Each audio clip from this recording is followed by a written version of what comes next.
So I welcome every one of you for our today's session.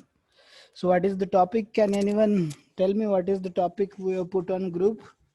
Do's and don'ts which should not be done in the NEET exam. Do's and don't for NEET exam. And another thing is prepare. We have to prepare consciousness for exam.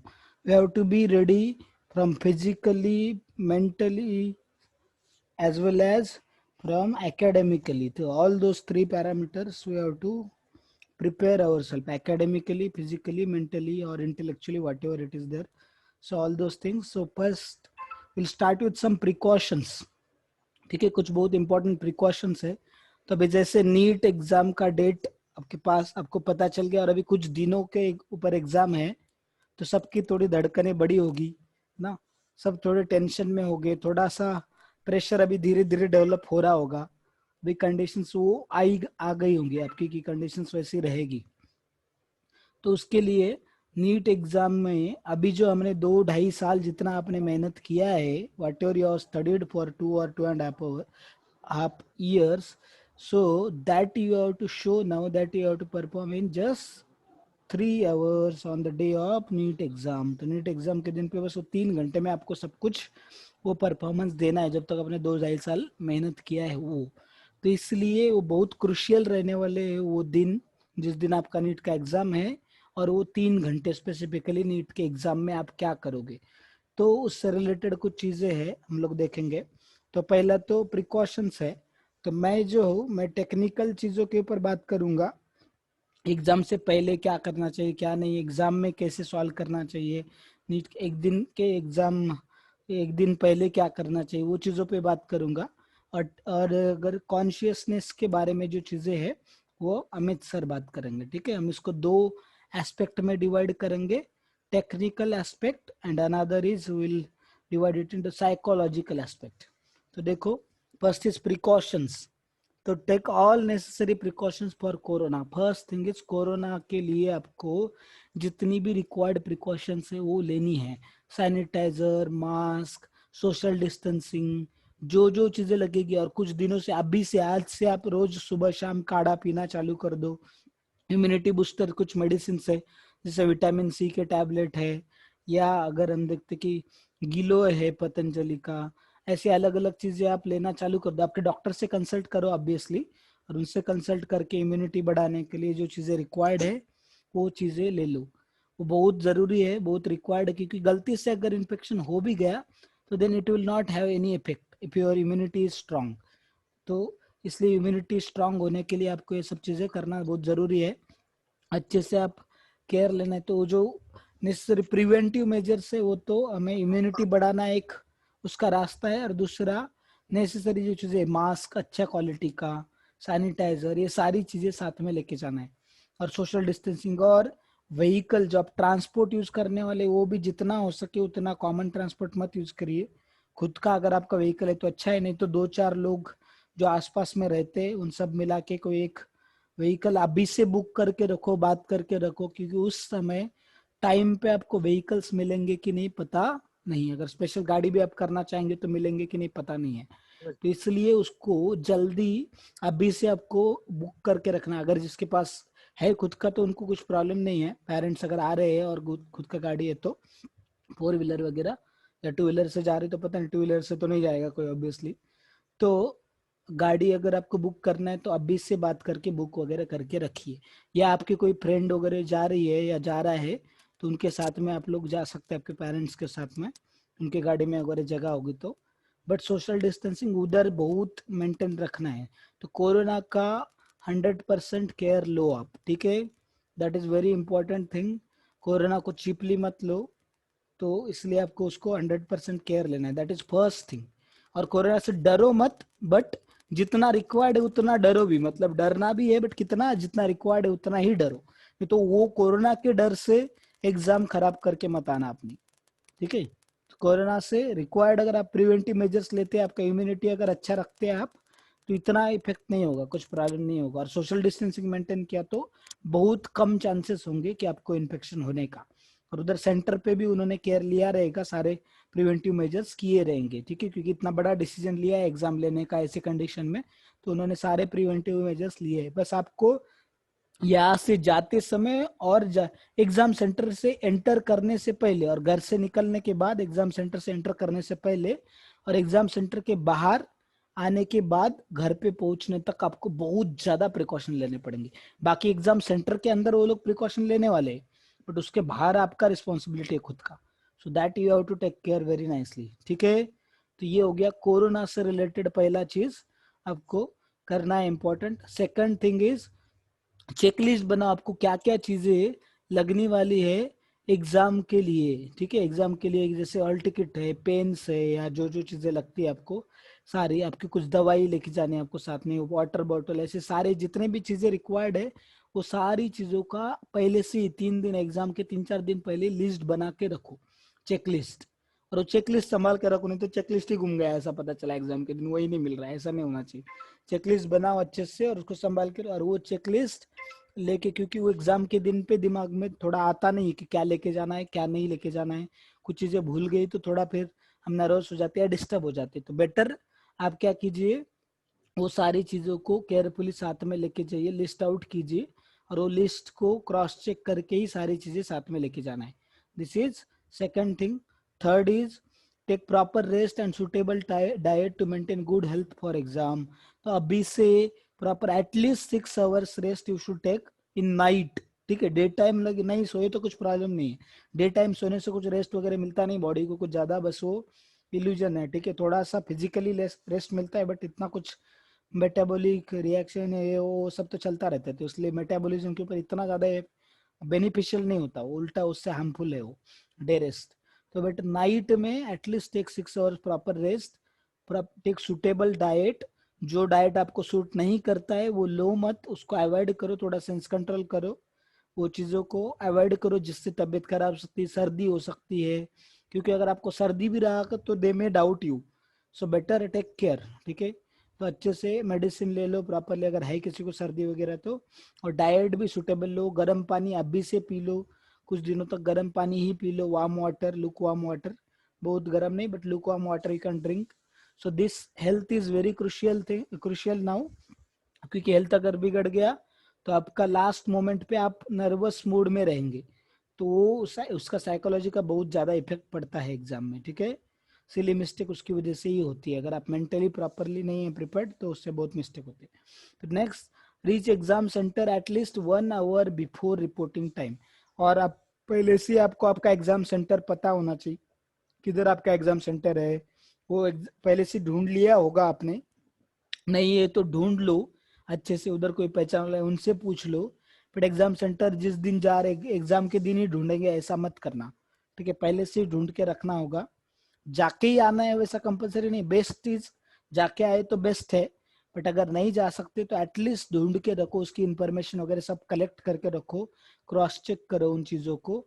और exam centre पे जब reporting time है उससे 1 घंटे पहले आपको कम से कम जाना है, और उस 1 घंटे में आपको बिल्कुल भी पढ़ाई करना नहीं है, बिल्कुल भी पढ़ाई नहीं करना है उस टाइम पे, no revision nothing, just you can talk to your parents and little bit थोड़े रिलैक्स हो जाओ, लगे तो चैंटिंग या मेडिटेशन वगैरह कर सकते हैं आप थोड़ा 1 घंटे में, वो वाला 15-20 मिनट आधा घंटा वगैरह रिफ्रेश हो सकता है। और उसमें कोई पिक्चर किक्चर देखते मत बैठो, फालतू की इधर उधर की चीजें मत देखो, नहीं तो वो चालू हो जाता है प्रोसेसिंग माइंड में, ठीक है। तो be relax just that time, tension मतलब, और अपने आप को थोड़ा उस 1 घंटे में भी खाली मत रहो, नहीं तो टेंशन बिल्ट होता है। कुछ तो एंगेजमेंट रखो अपने आप को, पेरेंट के साथ बात करना या वगैरह वगैरह, या कुछ मोटिवेशनल वीडियो देख के जाओ, ऐसा कुछ तो करो उस टाइम पे, ठीक है, 1 hour. So that 1 hour is also crucial. Then again how to, अभी ये तो हो गया प्रिकॉशंस क्या क्या लेने हैं हमें, क्या क्या चीजें करनी जरूरी है क्या नहीं करना है, वो कुछ चीजें लिस्ट आउट की थी मैंने, वो बता रहा हूँ। और next is how to solve question paper, ठीक है ना, कि अभी नीट का जो एग्जाम है उसमें क्वेश्चन पेपर को सॉल्व कैसे करना है, that is also very important thing now. तो उसमें पहला चीज है कि आपको सिक्वेंस मैटर करेगा। तो सिक्वेंस क्या होगा, पहले बायो, केमिस्ट्री, देन फिजिक्स, ये तो सबको पता है ऑलरेडी, बट उसमें बायो में आपको 50 मिनट्स देने हैं बायो के लिए, केमिस्ट्री के लिए 1 आवर, फिजिक्स के लिए 1 hour, 10 minutes keep it buffer, जिसके लिए कम पड़ा उसके लिए यूज कर सकते हैं, ठीक है। या कुछ गड़बड़ हुआ थोड़ा बहुत इधर उधर तो आप यूज कर सकते हैं उसको। तो this is very crucial thing. Sequence आपको प्रॉपरली बायो का ही पहले अटेम्प्ट करना है, फिर केमिस्ट्री, फिर फिजिक्स, और टाइम लिमिट भी। और बहुत ज्यादा टाइम कॉन्शियस भी मत हो, फास्ट फास्ट करना, टाइम जा रहा है टाइम जा रहा है, ऐसा भी मत करो, ठीक है।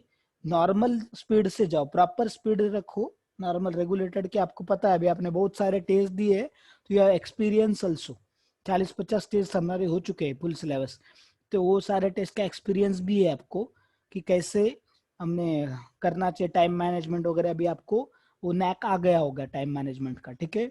सो दैट इज द थिंग, ये सीक्वेंस ऐसा है। फिर उसके बाद डिवाइड करना है क्वेश्चन को आपको 3 टाइप के क्वेश्चन में, easy, moderate and difficult. Easy मतलब क्या, ज्यादा टाइम भी नहीं लगने वाला और आपको आता भी है, कॉन्फिडेंस भी है उस क्वेश्चन पे, तो ऐसे क्वेश्चन सॉल्व करो फटाफट फटाफट। तो वैसे क्वेश्चन, और इजी वाले क्वेश्चन ऑलमोस्ट आपके 60-70% क्वेश्चन इजी कैटेगरी में होने चाहिए। मतलब 60-70% क्वेश्चन इजी कैटेगरी में आपके सॉल्व हो जाने चाहिए, ठीक है। तो पहले आपने क्या किया, बायो स्टार्ट किया और सारे इजी क्वेश्चन फटाफट फटाफट सॉल्व किया। मॉडरेट क्वेश्चन किसको बोलेंगे हम, जिसमें जो आपको आएगा बट टाइम कंज्यूमिंग है, या आपको थोड़ा सोचना पड़ेगा, आपको याद आ रहा है कुछ तो है बट एग्जैक्ट फुल कॉन्फिडेंस नहीं आपको, उसको मॉडरेट बोलेंगे। या थोड़ा ट्रिकी लग रहा है, उसको मॉडरेट बोलेंगे हम लोग, ठीक है। वो मॉडरेट क्वेश्चन है, तो मॉडरेट को आप मार्क करके रखो। और डिफिकल्ट क्वेश्चन, आपको उसके बारे में कुछ समझ में ही नहीं आ रहा है, पढ़ के कुछ आइडिया ही नहीं आ रहा है, आपको कुछ भी कॉन्फिडेंस नहीं उस क्वेश्चन के ऊपर, तो उसको मार्क करके रखो अलग कुछ। दोनों के लिए 2 अलग अलग मार्क यूज करो, पेंसिल से छोटे छोटे डॉट दे सकते हैं, किसी के ऊपर ऐसा छोटा क्रॉस कर सकते हैं, ऐसा कुछ तो कर सकते हैं, ठीक है। तो दैट यू डिसाइड।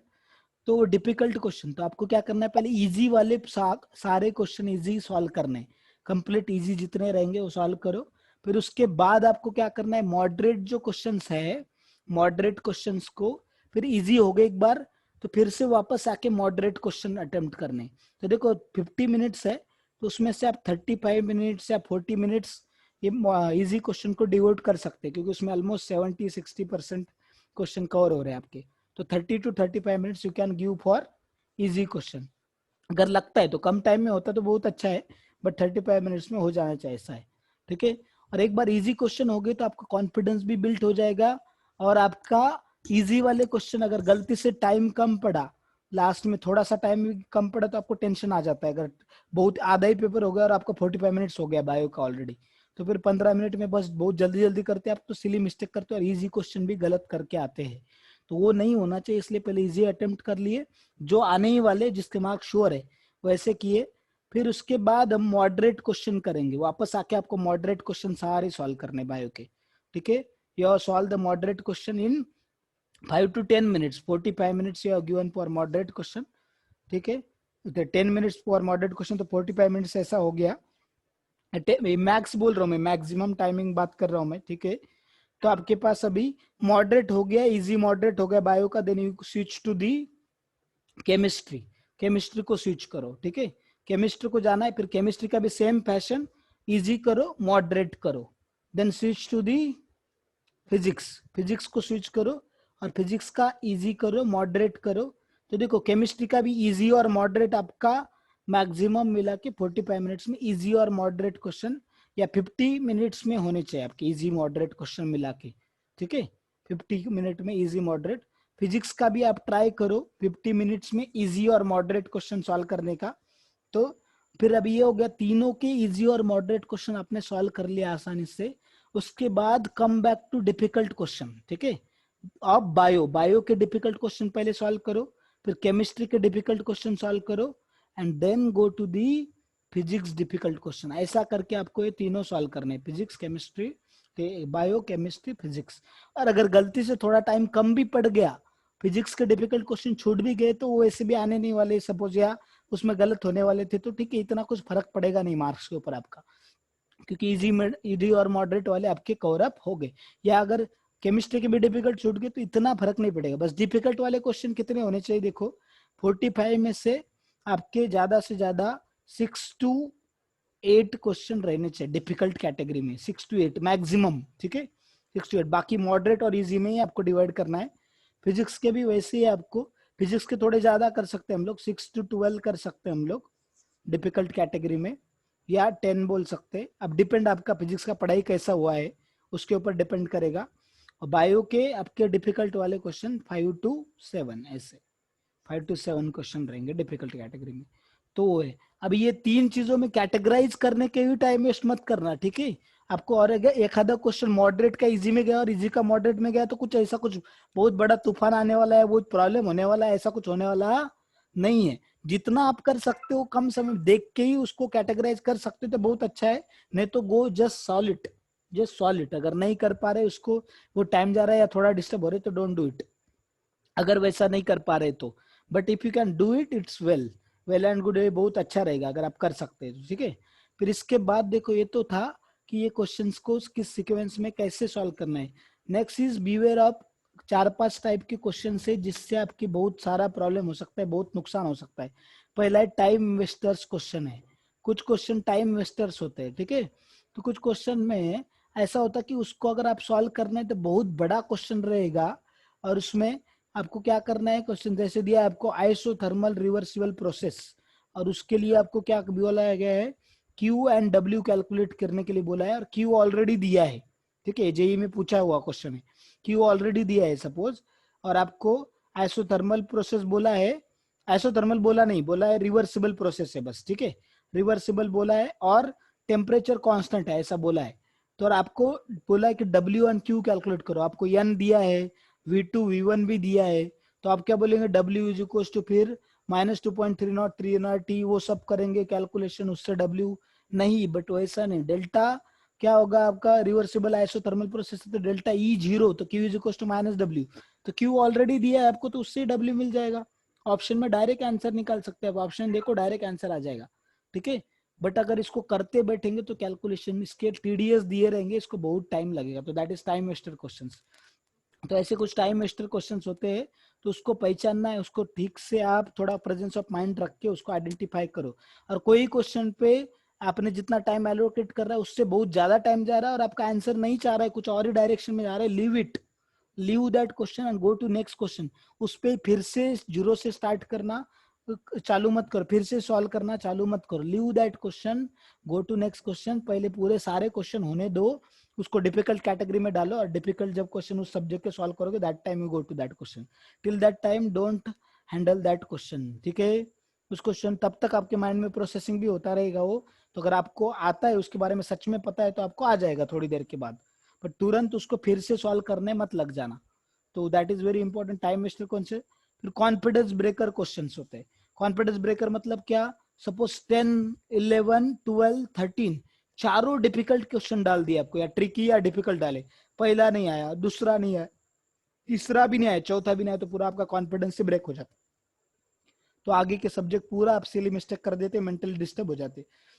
तो ऐसे 4 भी नहीं आए तो भी don't worry about it, leave those questions and go ahead.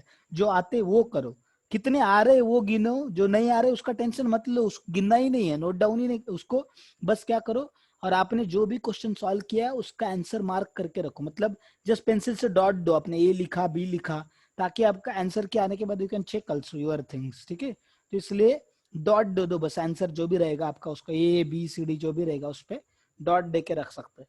तो ये हो गया confidence breaker question. Beware of confidence breaker question in all subjects, हर एक सब्जेक्ट में वैसे क्वेश्चन रहने वाले हैं, तो उस क्वेश्चन से डरो मत, डिस्टर्ब मत होना, वैसे क्वेश्चन डाले ही जाते हैं, वैसे क्वेश्चन पेपर में रहेगा कुछ जगह पे, ठीक है। अगर आपके इसमें नहीं आएंगे तो बहुत अच्छी बात है, अगर आते हैं तो वो समझ लेना आपका कॉन्फिडेंस ब्रेक करने के लिए है। और सेल्फ कॉन्फिडेंस चेकर, कुछ क्वेश्चन इतने इजी होते हैं, बहुत इजी होते हैं, बहुत एकदम इजी आंसर होता है, कुछ देख के ही पता चल जाएगा, बट हम थोड़ा सोचते हैं इतना इजी कैसे हो सकता है, नीट में इतना इजी हो ही नहीं सकता, तो ये नहीं होगा आंसर, हम कुछ और ही मार्क करके आ जाते हैं, भले हमसे आंसर पता हो जाता है, पता होता है, तो आप कॉन्फिडेंस नहीं, आपको सेल्फ कॉन्फिडेंस, तो they are self confidence checker questions. तो ये हैव टू बी कॉन्फिडेंट, अगर आपको पता है कि वो कंफर्म आपने पढ़ा है वो आंसर है तो मार्क इट, फिर गलत हो सही हो बाद में देख लेंगे। यू हैव कॉन्फिडेंस ना, तुम्हें लग रहा है ना कि वो आंसर सही है, तो मार्क इट एंड कम। बस अब तुक्के मत मार के आना, ठीक है, कॉन्फिडेंस से तुक्के मार के आ गया मैं सर, ऐसा नहीं होना चाहिए। So that is another thing, self confidence checker question. Next out of box thinking type of questions. तो out of box thinking type of question मतलब वो भले ही आपको जो चैप्टर का है, कौन से चैप्टर का पता है, बट वो क्या होता है, थोड़ा हटके ही सॉल्व करना पड़ता है उसको अलग से, रेगुलर मेथड से वो सॉल्व होता नहीं। आउट ऑफ बॉक्स थिंकिंग ऐसे कुछ क्वेश्चन होते हैं। तो अगर रेगुलर मेथड से कोई क्वेश्चन नहीं सॉल्व हो रहा है या उसमें थोड़ा आप अटक रहे हैं, तो उसको थोड़ा छोड़ दो और डिफिकल्ट के टाइम पे उसको वापस आके थोड़ा अलग से सोच के देखो, कुछ और कर सकते हैं क्या, उसको कोई और मेथड अप्लाई कर सकते हैं क्या, and then you solve it. ठीक है, तो out of box thinking question होते हैं। तो generally out of box thinking question पहली बार गलत ही होती है। अगर आप कितने भी एक्सपर्ट होंगे, जनरली पहली बार गलत होता है उसको सॉल्व करते समय। बट आप उसको देखेंगे, अरे मेरा गलत, और आपको समझ जाएगा, अगर आपने अच्छे से पढ़ाई किया तो आपको तुरंत समझ जाएगा कि ये तो आंसर मेरा गलत आ रहा है, ये सही नहीं है।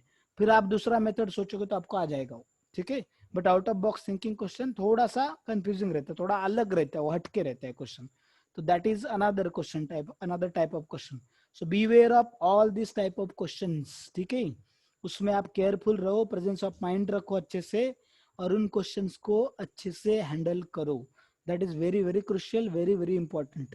तो आपका इस पे ये जो देखो कि आपके 10% मार्क जो रहेंगे नीट में, ये सब चीजें आप कितनी अच्छे से फॉलो करते हैं उसके ऊपर डिपेंड रहेंगे। भले आपने कितना पढ़ाई किया, क्या किया, दैट इज अनदर थिंग, उसके ऊपर 90% डिपेंड है, बट 10% इसकी इन चीजों के ऊपर भी डिपेंड करता है।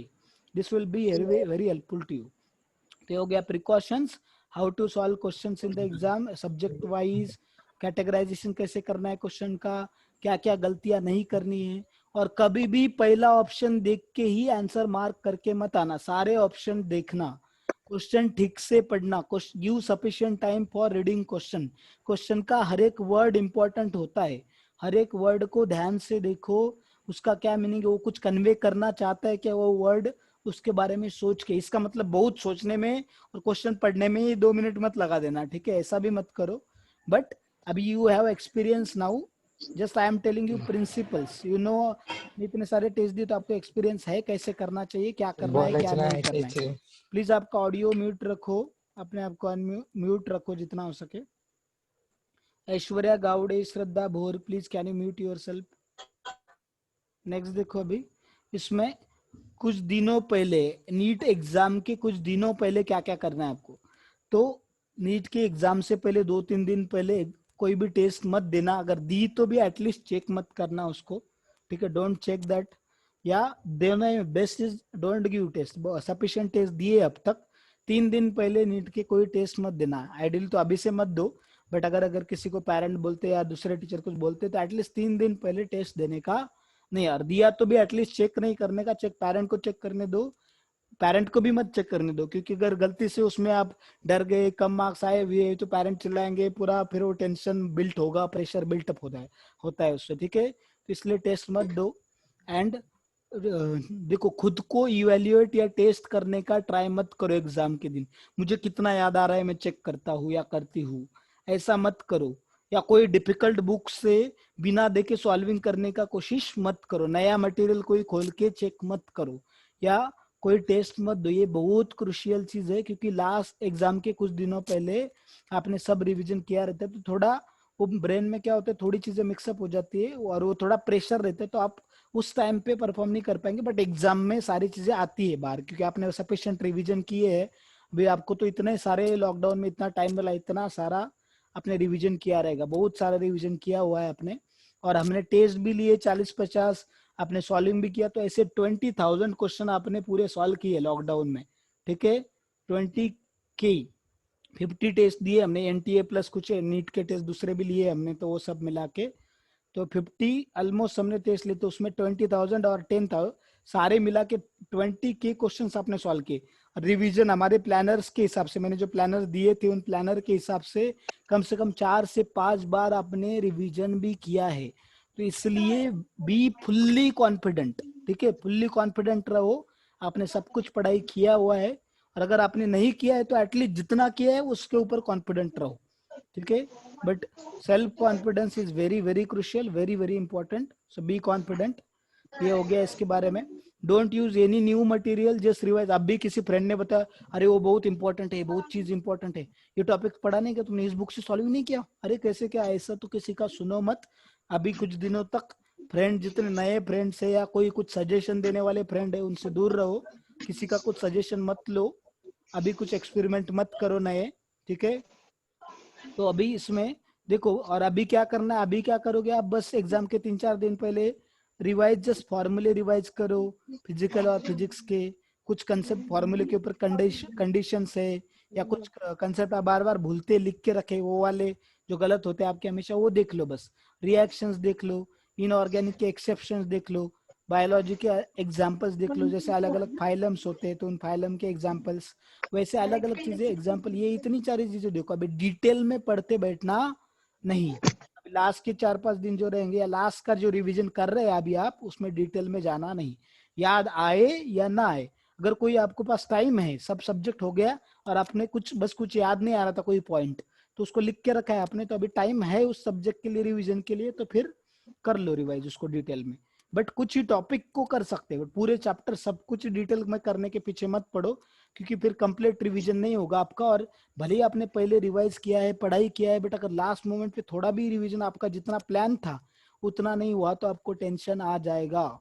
इसलिए डिटेल में जाते मत बैठो, जितना कर सकते हो उतना ही करो, ठीक है। आपका कैपेसिटी देख के ही अभी इसके बाद आप आपका प्लान बना सकते हैं, आप आपकी चीजें देख सकते हैं। इसलिए मैंने लिखा है, fail to plan you are planning to fail, that's why we have to plan very nicely. NEET के एग्जाम में क्या करना है, क्या नहीं करना है, क्या सोचना है, क्या नहीं सोचना है, सारी चीजें बहुत ही क्रुशियल है, तो आपको प्लान करना है, बहुत इंपॉर्टेंट है, ठीक है। तो आपका प्लान बना लो, अभी 4-5 दिन जो बचे हैं उसमें क्या क्या करना है, और एक दिन छोड़ दो, 1 या 2 दिन बफर रखो, एक दिन तो कम से कम बफर रखो कि एक आधा दिन गड़बड़ भी हो गया, एक आधा दिन आपका जितना टारगेट था उससे कम हो गया, तो एक दिन में वो कर सकते, क्योंकि आपने जितना डिसाइड किया उतना आपका रिवीजन होना चाहिए, नहीं तो आपको टेंशन आएगा थोड़ा। इसलिए वो टेंशन नहीं आना चाहिए, इसलिए अगर आपने 10 चैप्टर बोले तो 10 चैप्टर करो, ऊपर ऊपर से करो, बट कंप्लीट करो उसको, ठीक है। That is very crucial, very important. ये 10 मिनट में मीटिंग एंड हो गया, तो फिर से ज्वाइन कीजिए। Again very important things are remaining, Amit sir will tell all remaining things, तो वो बहुत क्रुशियल चीजें हैं, तो वो इसके लिए आप फिर से ज्वाइन कीजिए 10 मिनट बाद मीटिंग एंड होने के बाद, ठीक है। तो ये हो गया इसके बारे में, मटेरियल्स के बारे में मैंने बता दिया। और अभी कुछ लोग अभी जागे होंगे, अब तक ज्यादा मेहनत नहीं की होगी, अभी बहुत ज्यादा जाग गए, जोश आ गया, इंतजाजम आ गया, बट अभी रात रात भर जाग रहे हैं, 3-3 घंटा सो रहे, ऐसा मत करो, ठीक है। हेल्थ खराब हो सकती है, या आपको अगर ये नींद, एग्जाम में नींद आई या एग्जाम में ब्रेन स्लो हो जाएगा। एग्जाम से पहले दिन तो गलती से भी जागना नहीं हो तो श्योर है, एग्जाम से पहले दिन कम से कम 7 to 8 hours you can take proper sleep, ठीक है। और लेट सो के बहुत जल्दी मत, बहुत जल्दी मत उठ, बहुत जल्दी भी मत उठो या बहुत लेट भी मत सो, रेगुलर जल्दी सो जितना हो सके, बहुत जल्दी सो, जल्दी सोना कुछ प्रॉब्लम नहीं है, बट बहुत लेट मत सो और बहुत जल्दी भी मत उठो, प्रॉपर नॉर्मल टाइम पे उठो, तो आपका माइंड फ्रेश रहेगा और you can do properly all those things, and mind का स्पीड इफिशिएंसी भी अच्छा रहेगा, फ्रेश रहेगा, ठीक है। और ये कॉन्फिडेंट रहो, एग्जाम के दिन पे लाइट डाइट लो, बहुत ज्यादा हेवी चीजें खा के मत जाओ, फास्ट फूड जितना हो सके मत खाओ, बाहर का चीजें तो प्रेफर ही नहीं है, प्रेफर ही नहीं करना है, गलती से भी बाहर का कोई चीज मत खाओ, घर पे पहले कुछ बना के लेके जाओ चीजें, या बना के रखो, जो ड्राई चीजें होगी वो लेके वो खा सकते हैं, ऐसा कुछ तो करो, फ्रूट्स खा लो पहले, इधर से लेके जाओ, खरीद के रखो, क्योंकि उधर बाहर जाके कुछ खरीदो मत, कोई भी चीज लो मत, बाहर का कुछ खाओ मत, फास्ट फूड तो गलती से भी खाना नहीं है। तो देखो, ये डाइट से लेके स्लीप, यहाँ तक कि क्वेश्चन कैसे सॉल्व करने हैं, आपने क्या करना है क्या नहीं करना है, टेस्ट, उसके बाद निगेटिव लोगों के साथ एसोसिएट मत करो, अपने दोस्तों को आप भी मत पूछो और किसी का सुनो भी मत, तेरा कितना हुआ, मेरा तो ये बाकी, मेरा वो बाकी, मेरा तो ये हो गया, तेरा नहीं हुआ, ऐसा ये सब चीजें डिस्कशन मत करो, वो सब डिस्कस करने का समय नहीं है अभी। और आपका कितना बाकी है, कितना रहा है, वो सब सोचने का भी जरूरत नहीं है।